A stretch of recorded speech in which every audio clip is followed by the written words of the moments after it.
नमस्कार दोस्तों। तो आइए आज हम आपके सामने लेकर आए हैं मादा जनन तंत्र, जो हाई स्कूल इंटर दोनों एग्जाम के लिए बहुत ही इंपॉर्टेंट है। अगर आपने ये कंप्लीट कर लिया तो हो सकता है कि आपके 3 या 5 नंबर कंप्लीट हो जाए यहाँ से।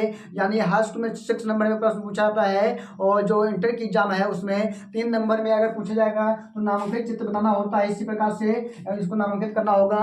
और अगर 5 नंबर में पूछा जाएगा तो आपको क्या है, इसकी संरचना को समझाना होगा। ठीक है, तो ये डायग्राम बना है मादा जनन तंत्र का। तो आइए इसके पहले समझते हैं, इसको नामांकित करते हैं, बाद में समझेंगे कि इसका यानी संरचना किस प्रकार से होती है, इसके अंदर क्या क्या कार्य होते हैं। ठीक है, तो यहाँ पे ये जो भाग हमने लिखे यहाँ पे लिखे हैं, जैसे कि लिखा है, यहाँ लिखा है एक जोड़ी अंडाशय लिखा है। ये क्या, एक जोड़ी अंडाशय मादा जनन तंत्र का भाग है। और एक जोड़ी अंडवाहिनियां हैं, गर्भाशय, योनि, भग और सहायक जनन ग्रंथियां।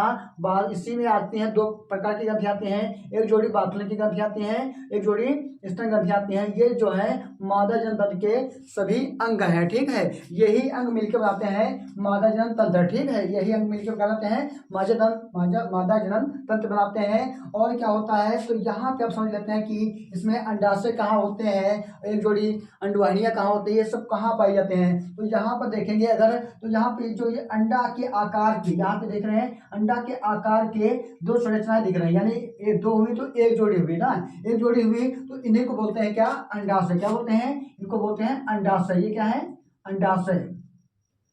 ठीक है, क्या है, अंडाशय है, अंडाशय यही है। ठीक है, यही अंडाशय है। अंडाशय को बोलते हैं क्या, अंडाशय को ओवरी बोला जाता है, ओवरी। ठीक है, ओवरीज बोलेंगे क्योंकि 2 है तो ओवरीज बोलेंगे। या फिर 2 मतलब एक जोड़ी है तो 2 ओवरीज होंगे। ठीक है, ओवरीज जो अंडाशय होते हैं, अंडाशय की क्रिया बिल्कुल जान लेते हैं, पहले नामांकित कर लेते हैं जिससे और समझ आ जाएगा। ये अंडाशय हो गया, और क्या होता है, एक जोड़ी अंडवाहिनियां, तो ये जो है इनको बोलते हैं, ये यहाँ पे आ जाएगी ये पूरी।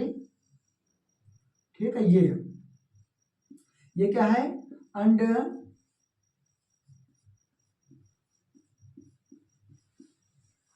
अंडवाहिनियां। ठीक, ये क्या है, अंडवाहिनियां है। एक जोड़ी कितनी है, एक जोड़ी अंडवाहिनियां होते हैं। इसके अलावा बात करते हैं, अंडवाहिनियां हो गई। अब क्या है, गर्भाशय आ गया। जो ये दिख रहा पूरा भाग, ये क्या है, पूरा गर्भाशय है। ये क्या है, गर्भाशय है,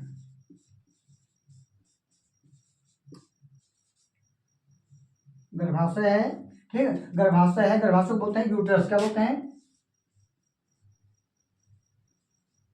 यूट्रस बोलते हैं। इसको बोलते हैं ओविडक्ट। क्या बोलते हैं, ओवी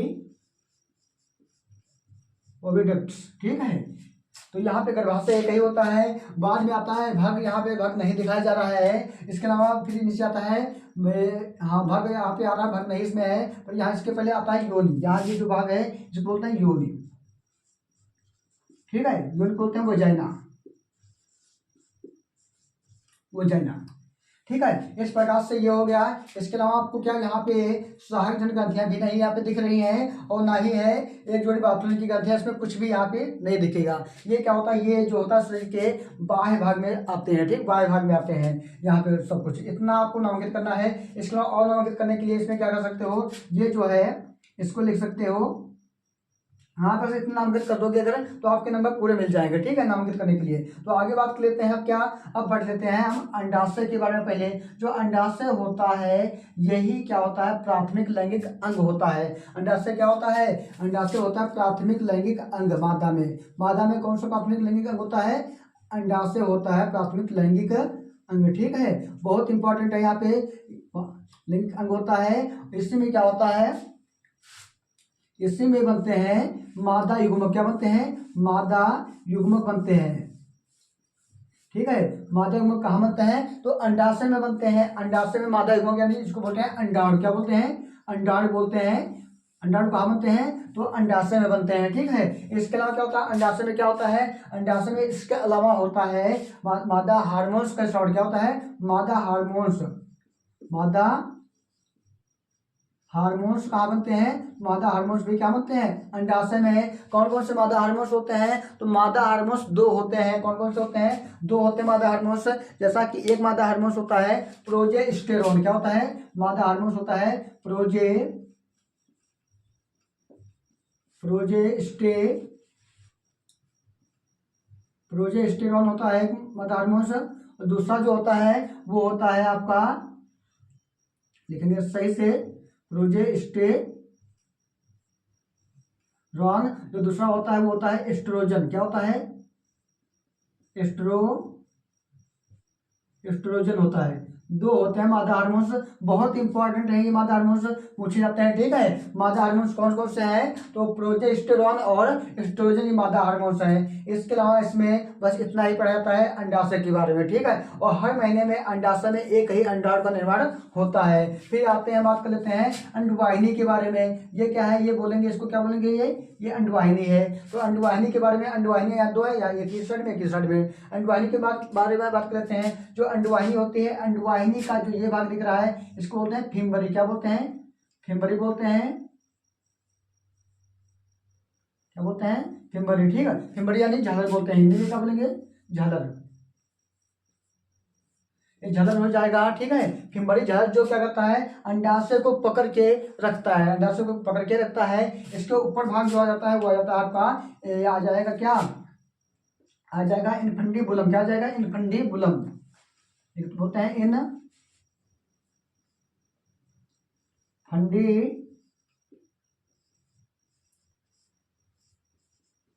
इनफंडीबुलम जिसको बोलते हैं, इनफंडीबुलम जिसको बोलते हैं कीपक। क्या बोलते हैं? कीपक कहा जाता है। क्या कहा जाता है? कीपक। ठीक है, कीप के आकार का ये भाग है, इसे लिए बोलते हैं कीपक, इनफंडीबुलम। ठीक है, इसके ऊपर जो भाग आता है वो आता है तुम्बिका। क्या आता है? तुम्बिका। इसके ऊपर भाग आता है, जो इसके ऊपर होता है उसको बोलते हैं तुम्बिका। तुम्बिका बोलते हैं, यानी इसको तुम्बिका को क्या बोलते हैं इंग्लिश में? इसको बोलते हैं एम्पुला। क्या बोलते हैं? एम्पुला कहा जाता है, एम्पुला। ठीक है, ध्यान रखना, एम्पुला। एम्पुला जो भाग होता है तुम्बिका। ठीक है, इसके अलावा जो यहाँ लास्ट में इसका अंडवाहिनी का भाग आता है, यानी जो गर्भा, इसके लास्ट में भाग आता है जो संकड़ा होता है, इसको बोलते हैं इस्थमस। क्या बोलते हैं? इस्थमस बोलते हैं।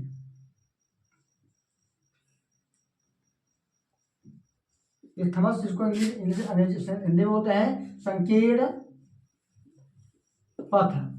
क्या बोलते हैं? संकीर्ण पथ। ठीक है, तो समझ रहे होंगे। तो आप बताइए कि अंडाशय ये हो गया, इसके बाद ये पूरा भाग कहलाता है, ये वाला ये पूरा भाग कहलाता है अंडवाहिनी। अंडवाहिनी के चार भाग होते हैं। कितने भाग होते हैं? चार भाग अंडवाहिनी के होते हैं। पहला भाग जो अंगुली जैसी संरचना होते हैं, जिसे बोलते हैं झालर या फिम्बरी बोलते हैं। इसके ऊपर जो आता है, जो यहाँ जैसे मान लो यहाँ पे है, इस वाले को बोलते हैं इनफंडीबुलम या कीपक कहा जाता है। जो ये मान लो कलाई जैसे किल्ली आ गई, यहाँ पे बाई आ गई है। ठीक है, ये वाली, तो यहाँ पे इस वाले भाग को बोलते हैं तुम्बिका। क्या बोलते हैं? तुम्बिका। जो यहाँ पे सकरा भाग होता है, संकीर्ण पथ, जिसको बोलते हैं इस्थमस कहा जाता है। चार भाग होते हैं। ठीक है, कितने भाग होते हैं? चार। यानी तुम्बिका जो एम्पुला और इस्थमस होता है, इसके बीच में जो स्थान होता है, इस स्थान को बोलते हैं इस्थमस एम्पुला जंक्शन। क्या बोलते हैं? इस्थमस एम्पुला जंक्शन बोलते हैं। यहीं पर क्या होता है? अंडाशय और, यानी अंडाशय से अंडाणु निकलकर और शुक्राणु, मतलब क्या होता है? शुक्राणु मिलकर यहाँ पे क्या करते हैं? आते हैं, दोनों एक दूसरे से मिल जाते हैं। यहीं पे होता है निषेचन। तो निषेचन कहाँ से संभव है, यानी निषेचन की प्रक्रिया कहाँ होते हैं? तो अंडवाहिनी में होते हैं। कहाँ पे होते हैं? अंडवाहिनी में। अंडवाहिनी में किस भाग में होते हैं? तो संकीर्ण पथ और एम्पुला के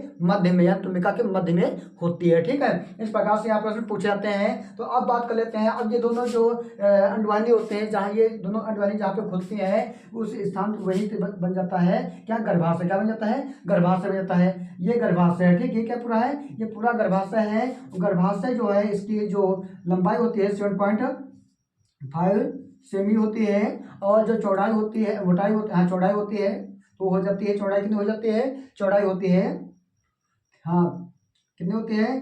3 सेमी। कितनी होती है? 3 सेमी होती है। जो मोटाई होती है वो होती है 5 सेमी। कितनी होती है? मोटाई कितनी होती है? 5 सेमी होती है। ठीक है, मोटाई 5 सेमी और चौड़ाई D और लंबाई L। ठीक है, ये होता है इतना, इसके होता है। और ये होता है उल्टी हुई नाशपाती के आकार का होता है। कैसा होता है? गर्भाशय कहता है कैसा होता है? उल्टी रखी हुई नाशपाती के आकार का खोखला भाग होता है। ठीक है, ये इसी में क्या होता है? इसी में भ्रूण का जो बच्चा छोटा होता है उसी का इसमें परिवर्धन होता है। इसी में, यानी 9 महीने तक यही गर्भाशय में ही रहता है, जिसे हम बच्चे दाने के नाम से भी जानते हैं। ठीक, इस प्रकार से ये हो जाता है आपका अंडवाहिनी। अंडवाहिनी हो गया, ये क्या हो गया? गर्भाशय हो गया। गर्भाशय का जो अंतिम भाग होता है कहलाता है यौन। क्या कहलाता है? जो अंतिम भाग इसका क्या? यौन कहलाता है, जो लगभग 7 से 10 सेमी 10 सेमी लंबी नलिका होती है, जो क्या होता है मलाशय और मूत्राशय के मध्य में क्या होते हैं स्थित होते हैं। यही क्या होता है, यही जो होता है बच्चे यानी जो शिशु होता है उसको बाहर या प्रसव करने की बाहर निकालने में वो होता है। और संभोग क्रिया के समय भी इसी भाग में यूज यानी संभोग क्रिया होती है, मैथुन क्रिया होती है। इसके अलावा यहाँ पे क्या होता है, इसके अलावा धन की क्रिया मासिक चक्र की क्रिया इसी भाग से होती श्रवण होता है। ठीक है, ये होता है वो योनि। ठीक है, तो इसके पहले बात लेते हैं जो ये दिख रहा है आपको, ये हमने बनाया कलरफुल, ये क्या है, ये है गर्भाशय की दीवारें। क्या है, गर्भाशय की दीवारें। गर्भाशय की दीवार जो होते हैं टेढ़ी दीवार होते हैं। ये जो पहली दीवार इसको बोलते हैं, वो इसी वाले को बोलते हैं पेरीमेटेरियम। क्या बोलते हैं, पेरीमेटेरियम। पेरीमेटेरियम बोलते हैं। जो इसके मध्य में दीवार है, मोटी दीवार होती है, इसे बोलते हैं क्या बोलते हैं, मियोमेटेरियम। क्या बोलते हैं, मियोमेटेरियम बोलते हैं। ठीक है, जो इसके अंदर दीवार होती है उसको बोलते हैं एंडोमेटेरियम। याद रखना,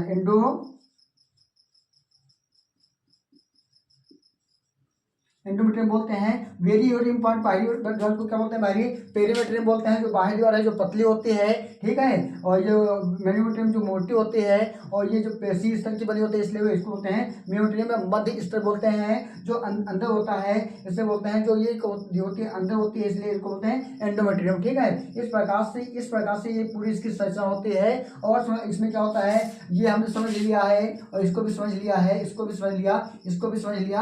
अब बचा ये, पर यहाँ पे ये नई टॉपिक है, इस टॉपिक को नहीं लिखोगे तभी को काम चलेगा। ये अलग से टॉपिक पूछा जा सकता है। यह अब आएगा सहायक जनन ग्रंथियां, पर यहाँ पे इसमें दिख नहीं, पर इसके बारे में थोड़ा हम आपको बताना चाहते हैं जिससे आप पूरे नंबर पा जाओ। तो यहाँ पे जो लिखा है एक जोड़ी बाथरूम की ग्रंथियां, ये जो होती हैं, ये ग्रंथियां क्या होती हैं, ये ग्रंथियां मलाशय और मूत्राशय के मध्य में क्या होते हैं स्थित होते हैं। और ये मैथुन क्रिया के समय ये स्नेह का कार्य करते हैं। मैथुन क्रिया के समय किसका कार्य करते हैं, स्नेह का कार्य करते हैं। एक जोड़ी होती है, कितने होते हैं, एक जोड़ी होते हैं। इनको घ्राण ग्रंथियां भी, प्राण घ्राण ग्रंथियां भी कहते हैं। ठीक है, और क्या होता है, ये जो एक जोड़ी स्नेह ग्रंथियां होती हैं, ये ग्रंथियां जो होते हैं ये भी होते हैं जन्म तंत्र के अंतर्गत आते हैं। पर ये ग्रंथियां जब बच्चे का जन्म हो जाता है उसके बाद उसको दूध या दुग्ध को स्राव कराने में क्या होते हैं, मुख्य भूमिका निभाते हैं। ठीक है, ये इस प्रकार से पूरा टॉपिक कंप्लीट होता है। अगर ये वीडियो आपको अच्छी लगी हो तो वीडियो को लाइक करना, अपने दोस्तों के साथ शेयर करना।